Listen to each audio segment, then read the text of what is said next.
একই দিনে এক ভোট যদি হালাল হয় তাহলে আরেকটা হারাম হতে পারে না। 70% জনগণের হ্যাঁ ভোটের রায়কে যারা অস্বীকার করে বেঈমানি করতে চায় তাদের স্থান এই বাংলার মসনদে হবে না।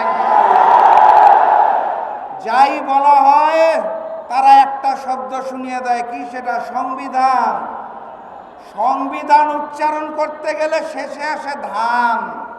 তারা ভেবেছে এটা বোধহয় ধানের শীষ, এই কারণে বারবার বলে সংবিধান।